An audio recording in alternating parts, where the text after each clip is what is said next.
Quel constat faisons-nous des modifications apportées sur certaines maisons à l'intérieur des promotions immobilières? Certains bâtiments ont été modifiés en suivant le cahier des charges et d'autres l'ont été par la volonté même de ceux qui sont les propriétaires. Ce qui nous donne un certain contraste. Le non-respect des normes. Et puis, on se retrouve dans un environnement qui devient laid à la limite. Un environnement où on a tout et on a du bon, du moins bon, du très bon.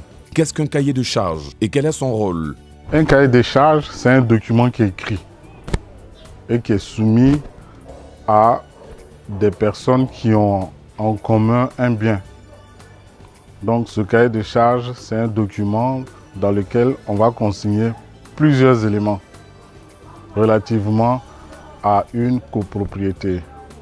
Son rôle en réalité, c'est d'abord de mettre tout le monde d'accord sur la façon dont on va vivre dans cet environnement-là, qui est une copropriété. La copropriété veut dire que chacun est propriétaire d'un lot, d'une maison, de deux maisons. Et puis les espaces où on doit appliquer la copropriété sont la voirie, les espaces verts et tous les autres éléments qui constituent, je dirais, le socle même du cadre bâti.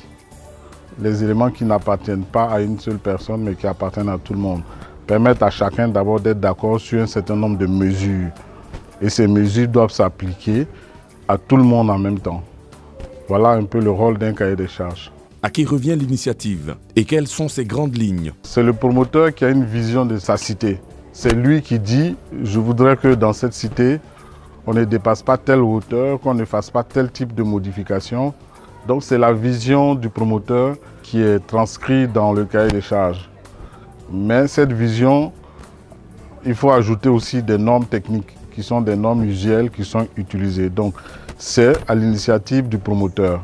Les grandes lignes du cahier des charges, c'est d'abord comment est-ce qu'on va vivre dans la cité? Quelles sont les normes qu'on doit respecter? Qu'est-ce qu'on décide pour tout ce qui est espace de copropriété? Ou bien qu'est-ce qu'on décide pour ceux qui sont par exemple dans leur maison?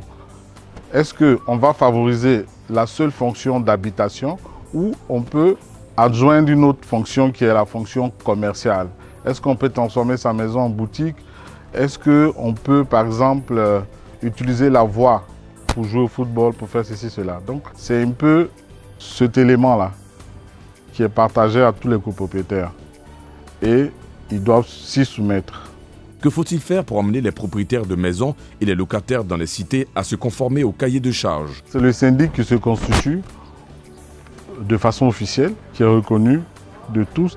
Et c'est ce syndic-là qui doit d'abord faire la sensibilisation. Ce syndic-là doit publiquement lire les éléments qui sont dans le cahier des charges. Donc, le syndic doit déjà faire comprendre à chacun qu'il y a un cahier des charges et il y a les éléments qui sont écrits pour que tout le monde soit au même niveau d'information. Les syndics doivent déjà aller vers les copropriétaires et puis expliquer à chacun pour que chacun sache que voilà ce qu'il faut faire, voilà ce qu'il ne faut pas faire. Et de dire que ce cahier des charges s'impose à tout le monde. Personne ne peut être au-dessus de ce cahier des charges. Dès lors, tout le monde est averti. Maintenant, comme on est dans une société où il faut toujours la police, parce qu'il y a toujours des gens qui vont d'un bâtiment rez-de-chaussée, vont vouloir passer en immeuble. Ils vont vouloir passer en duplex, au point qu'ils ne vont plus respecter les reculs, ils ne vont plus respecter la mitoyenneté, ils vont ouvrir des fenêtres dans la cour du voisin, ainsi de suite. Pour ces personnes-là, c'est au syndic de réagir. Déjà, les interpeller. Et si ça devient difficile, on va au ministère de la Construction ou à la mairie et eux, ils viendront pour faire la police. Si cela est fait et cela est bien fait, je pense que personne d'autre n'aura le courage de recommencer.